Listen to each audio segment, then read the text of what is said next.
మెడ్సీ IVF ఉచిత సంతాన సాఫల్య చికిత్స శిబిరం ఏప్రిల్ 15 నుండి మే 15 వరకు. నమస్తే రమగారు. నమస్తే జయ. రమగారు, ఏదైనా మంచి స్టోరీ చెప్పండి. కథా సత్సాగరంలోది. చాలా రోజులు కదా, ఈ మధ్యలో చెప్పలేదు.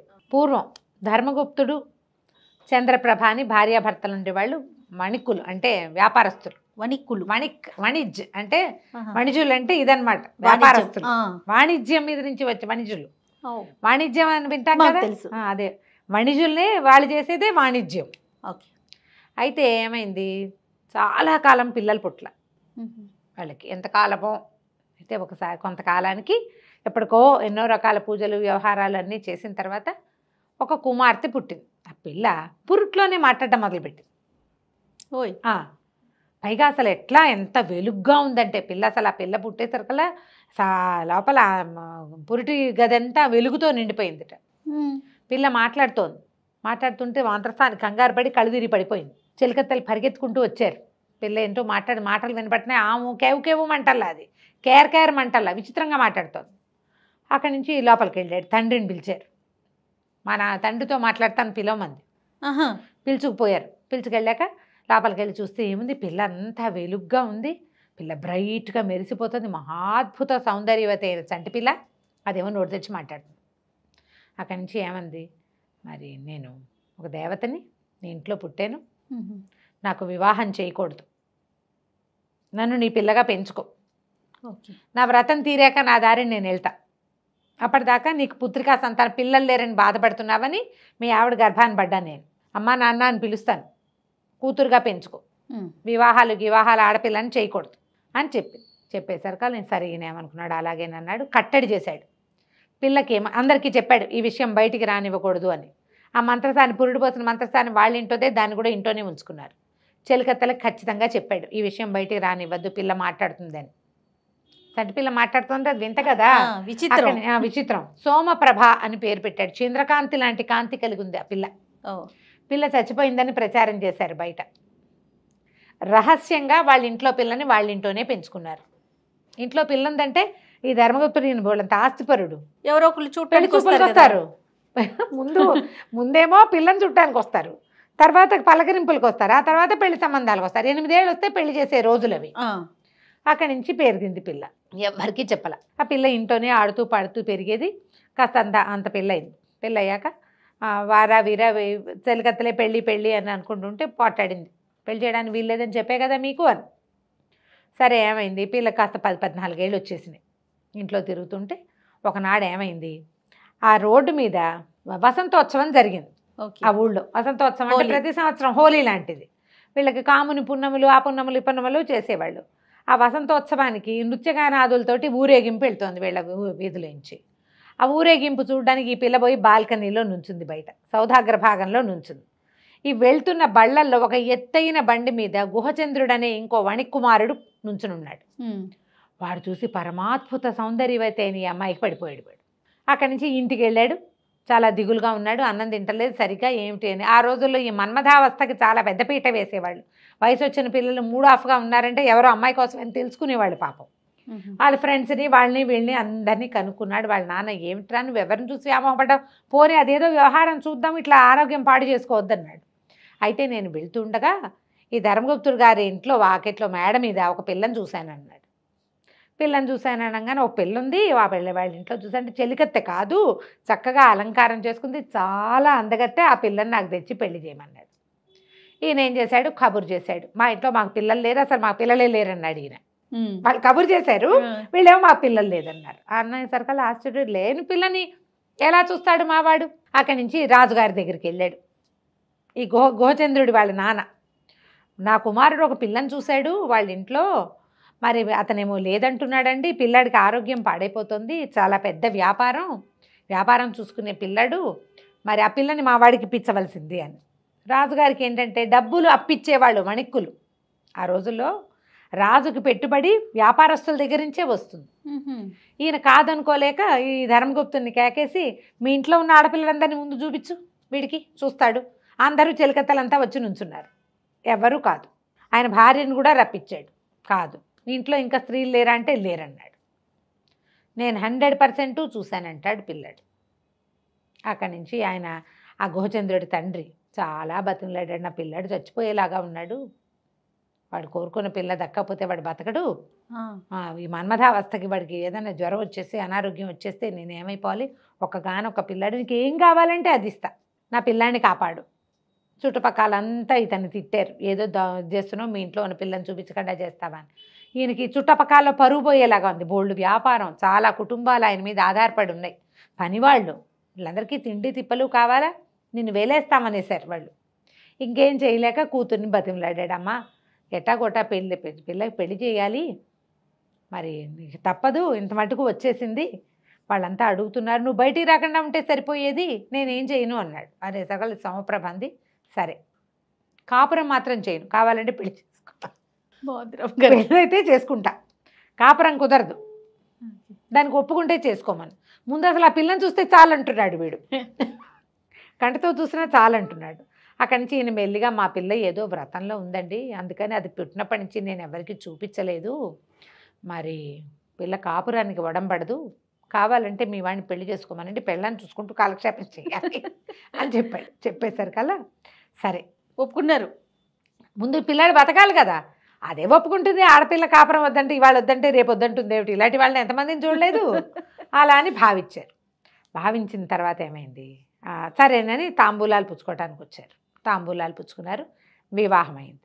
పిల్లని బయట నుంచి వాళ్ళ ఇంటికి దింపాక తండ్రిని అడిగింది, అయ్యా తండ్రి, నేను చెప్పిన సంగతి వీరికి చెప్పావా అని. చెప్పానమ్మా చెప్పాను, వాళ్ళు ఒప్పుకున్నారంటే ఆవిడ అంది. వేలు చూపించింది మామగారికి. ఆ వేలు చూసేసరికి భయం, ఉన్నట్టుండి ఒక భయం వచ్చేసింది ఆయనకి. నాతోటి వీడు ఏదైనా పిచ్చి వేషాలేస్తే వాడిని చంపేస్తానన్న అర్థము ఈ వేల్లో ఆయనకు కనపడింది. ఏమీ అనలా, మొహం బిగించి వేలు చూపించింది, తర్జని చూపించింది అని రాస్తారు కథలో. ఆ వేలుకి భయం వేసేసింది ఆయనకి. అక్కడి నుంచి పిల్లకి కొడుకు చెప్పాడు, ఒరే నాయన, ఇది ఎవరితో మహామారిలాగా ఉంది, నువ్వేమో దాన్ని చూసి మనసుపడ్డావు, నువ్వు చచ్చిపోతావని నేను దాని ఇచ్చి పెళ్లి చేశాము, నువ్వు మాత్రం దాని జోలికి వెళ్ళకు, అది ఇంట్లో ఉంటుంది నీతో పాటు, ఇంకోతను ఎవరితో నేను చూసుకుందు కానీ దాన్ని ఏం చెయ్యొద్దు, దాని జోలికి వెళ్ళొద్దు. ఏం చేయాలి, మహామారిగా భావించాడు ఆయన. ఆ వేలు చూపించిన లక్షణమే భయపెట్టేసింది అనమాట. సరే ఇంకేం చేస్తాడు వీడు, చేయగలిగేది ఏమీ లేదు. ఆవిడని చూస్తేనే అలాగే ఊపిరి వదులుతూ మెల్లిగా ఇంట్లో బ్రాహ్మణ భోజనాలు అవి చేసేవాడు, బ్రాహ్మణులకి భోజనం పెట్టేవాడు. ఈ అమ్మాయి వచ్చి తాంబూలం ఇచ్చేది. ఇలాగే జరిగేది. కాపురం లేదు, పాడు లేదు, చచ్చినా వాడు అమ్మాయి జోలికి వెళ్ళేవాడు కాదు. ఆవిడ తన గదిలో నుంచి తాంబూలాలు ఇవ్వడానికి వచ్చేది, అటు ఇటు తిరిగేది, మళ్ళీ పోయేది లోపలికి. ఓకే, అవి వచ్చిన కాసేపు ఆవిడకేసి అటు ఇటు చూస్తూ ఉండేవాడు తలకాయ తిప్పి, అంతే. కొట్టి చూపు తప్పిస్తే అతను అమ్మాయి జోలికే వెళ్ళాలి. అయితే ఒకనాడు ఏమైంది, బోల్డ్ అంతమంది బ్రాహ్మలు వచ్చారు. ఆ వచ్చిన బ్రాహ్మణుల్లో ఒక ముసలాయన ఒక ఆయన ఉన్నాడు. ఈ అమ్మాయి తాంబూలాలు ఇవ్వడానికి వచ్చినప్పుడు ఆ జగదేక సుందరిలాగా ఉన్న సోమప్రభను చూసి, ఈమె ఏమవుతుంది ఆయన నీకు అని అడిగాడు. నా భార్యేనండి అన్నాడు. అనేసరికల్లా సరే సాయంకాలం నేను ఇంకో పూట ఉంటాను నాయన ఇక్కడ అని చెప్పాడు. ఆవిడ లోపలికి వెళ్ళింది. ఈయన కుర్రాన్ని దగ్గర కూర్చోబెట్టుకున్నాడు. నిజం చెప్పు, నిజంగా ఈ అమ్మాయి నీ భార్యేనా అన్నాడు. వివాహం అయితే చేసుకున్నానండి, ఈమెతో నాకు సంబంధం లేదు, మరి ఇలా ఇలా జరిగింది, వాళ్ళ ఇంట్లో కనపడింది, ఈ కథ అంతా చెప్పాడు. నీ భార్య దగ్గర ఒక మహారహస్యం ఉంది, అది నీకు చెప్పాలో అన్నాడు. అని ఆయన ఏం చేశాడంటే ఒక మంత్రోపదేశం చేశాడు. ఈ మంత్రం పునశ్చరణ చేస్తూ ఉండు, నీ భార్య రహస్యం నీకు చెప్తానన్నాడు. ఇవి మధ్యాహ్నం భోజనాలైనా 3ంటికి జరిగింది. 3ంటి నుంచి పునశ్చరణ ప్రారంభించాడు. రాత్రి చీకటి పడ్డాక ఈయన ఏం చేశాడు, ఈ కుర్రాడితోటి ఆ మంత్రం పునశ్చరణ చేయించాడు కదా జపం, ఆ జపాన్ని హోమం చేయించాడు. హోమం చేయించేసరికల్లా అగ్నిహోత్రుడు మానవ రూపంలో ప్రత్యక్షమయ్యాడు.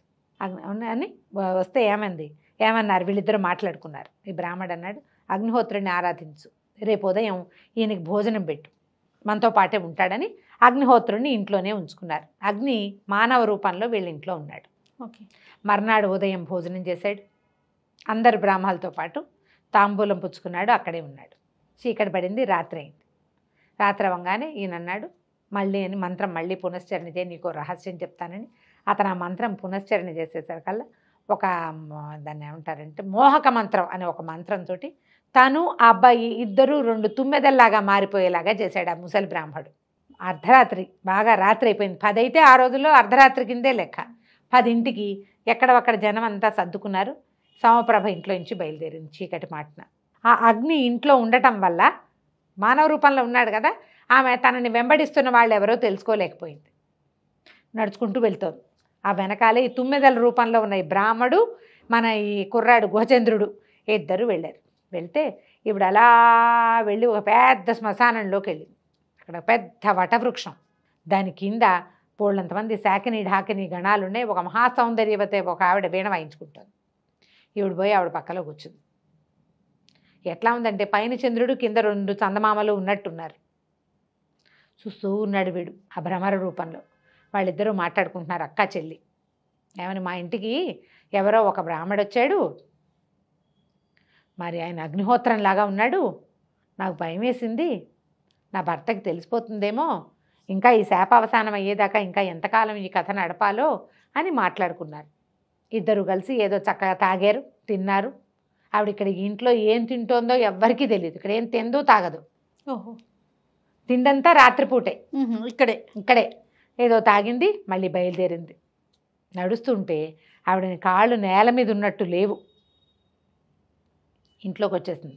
వీళ్ళు కూడా పరిగెత్తుకుంటూ ముందే వచ్చేసారు, మనుషులుగా మారిపోయారు. ఏం చెప్పాడంటే, నీ భార్య ఈవిడికి నేను బంధించాలి, ఒక దేవతా స్త్రీ, శాపవశాత్తు భూమి మీద పుట్టాలి, మానవ సంగమం చేస్తే ఇక్కడే ఉండిపోవాల్సి వస్తుందని తనకి శాపావసానం తీరేదాకా ఆ ఇంట్లో ఉంది. తర్వాత ఇప్పుడు మీ ఇంట్లో ఉంటుంది, దీన్ని కట్టేయాలి, ఇది నీ భార్యగా ఉంచుకోవాలి అంటే దీనికి ఒకటే మార్గం ఉందని చెప్పాడు. ఏం చేశాడు, ఆ ఇంటి వాకిట్లో ఆ గది గుమ్మానికి రక్షరేఖ ఒకటి కట్టేశాడు అగ్నిహోత్రుడి సహాయంతో. ఇప్పుడు ఆవిడికి అంతకుముందు ఎక్కడెక్కడ ఏం జరుగుతున్నాయో అన్నీ తెలిసిపోయేది. బయట అగ్నిహోత్రుడు ఉండేసరికి ఈవిడికి ఏం తెలియటల్లా, ఆవిడకి అర్థం కావట్లేదు అనమాట. అక్కడి నుంచి ఏం చేశాడు, మోహక మంత్రాన్ని ఒకదాన్ని ఈవిడికి ఉపదేశించి రేపొద్దున ఈ పని చేయమన్నాడు. ఆ మోహక మంత్రం వల్ల ఈవిడికి కొంచెం మతిపోయింది, స్ఫురణ లేదు, నేను దేవతాస్త్రిని అనేది తగ్గిపోయిందనమాట. మర్నాడు ఏం చేశాడు, ఈ కుర్రాడు చక్కగా అలంకారం చేసుకుని ఒక వారాంగనను ఒక ఆవిడని పిలిపించుకుని హాల్లో కూర్చుని అమ్మాయితో సరసల్లాపాలు మొదలుపెట్టాడు. ఈవిడ నిర్ఘాంతపోయింది, ఏంటి వీడు నా భర్త, వీడు దీని ఎవరితోటో మాట్లాడుతున్నాడు అని. అప్పటిదాకా ఆవిడికి మానవ భావాలు లేవు, అసలు మనోభావాలు లేవు. ఈ మోహక మంత్రం వల్ల, బయట ఉన్న రక్ష వల్ల ఆవిడకి అలాంటి ఉద్దేశం కలిగింది. ఏమిటి నువ్వు ఈవిడితోటి ఇట్లా ఉన్నావు, నువ్వు ఎందుకు ఇలా చేస్తున్నావు అని అడిగింది. మరి ఏం చేయను, నువ్వు నా భార్యవి, నువ్వు నన్ను దగ్గరికి రానివ్వవు, ఎవరో ఒకళ్ళ దగ్గర రానిస్తారంటే, ఓ తింటే కదా, నేను ఎందుకు దగ్గర రాని, ముందు ఆవిడ బయట పంపించేసి నువ్వు లోపలికి రా అని పిలిచేసరికల్లా వారాంగనని పంపించేసి ఇతను ఆ రక్ష ఉన్న గదిలోకి వెళ్ళిపోయాడు. వెళ్ళిపోగానే అగ్నిహోత్రుడు మాయమైపోయాడు. వీడు అప్పటిదాకా బ్రహ్మచారిగా ఉన్నాడు ఈ కుర్రాడు. లోపలికి వెళ్ళేసరికల్లా తెల్లవారేసరికల్లా ఆవిడ తను వెళ్ళవలసిన దారి అన్నీ మర్చిపోయింది. సోమప్రభకి జ్ఞాపకం లేదు ఇంకా. పైగా ఎప్పుడైనా ఏ సమయంలోనో అక్కొచ్చి జ్ఞాపకం చేయడానికి వీలు లేకుండా ఆ గదికేమో ఆ రక్ష కట్టేశారు. ఇక మర్చిపోయింది. సాదాసీదాగా అతనితో కాపురం చేసుకుంటూ హాయిగా ఎవరికైనా భోజనం పెడితే తాంబూలం ఇస్తూ ఇంట్లో మామూలుగానే తిరుగుతోంది. ఇంకా రాత్రి లేదు, బయటకు వెళ్ళటం లేదు. ఓహో, వాళ్ళ తండ్రి వచ్చాడు. తండ్రి ఆశ్చర్యపడి, ఏంటి అమ్మ ఇలా ఉంది అని. మామూలు మానవ లక్షణాలు వచ్చేసినాయి. అప్పుడు ఇతను ఏం చెప్పాడంటే, మరి నేనేం చేయను, వివాహం చేసుకున్నాను, మా ఇంటికి వచ్చిన బ్రాహ్మడి సలహా చెప్పాడు, ఈ పని చేశాను. ఎప్పుడు ఆమెకు మరణం సంభవిస్తే అప్పుడే దేవతా స్త్రీ అవుతుంది, అప్పటి వరకు ఇక మానవ లోకంలోనే ఉంటుంది అని చెప్పితే సరే తండ్రి సంతోషించాడు. తర్వాత ఆవిడకి గర్భం ధరించింది, పిల్లలు పుట్టారు. ఎంతకాలానికో కానీ ఆవిడకి విముక్తి రాల. దేవతా స్త్రీలు ఇలాగ అగ్నిహోత్రము, వేదిక మంత్రాలు ఉండే చోట నివసిస్తారట. కాపురం చేయకుండా ఉండేవాళ్ళని ఈ పూర్వ రోజుల్లో అలా చెప్పుకునేవాళ్ళు. ఏదో దేవతాంశ ఇక్కడ తిరగడానికి వచ్చింది, ఇక్కడ ఉండటానికి వచ్చింది, ఎప్పటి సంగతి ఇది పాత కథల్లో కనపడుతుంది అనమాట. ఏదో ఒక పిల్ల పుట్టంగానే మరణించి వెళ్ళిపోతారు. అప్పటిదాకా భలే అద్భుతమైన వర్తన కలిగి ఉంటారు. వాళ్ళని చూస్తే చాలనిపించేలాగా ఉంటారు. కొంతమంది ఉండేవాళ్ళు అట్లా. ఆ దేవతాంశాలు అనమాట. దేవతాంశతోటే వచ్చింది అమ్మాయి. ఈ బ్రాహ్మడి వల్ల దొరికేసింది అనమాట. దాంతో ఇక్కడే ఉండిపోయింది. తర్వాత ఎంతకాలం తర్వాత ఆవిడకి విముక్తి లభించింది. బాగుంది రమ్మగారు. నమస్తే. నమస్తే.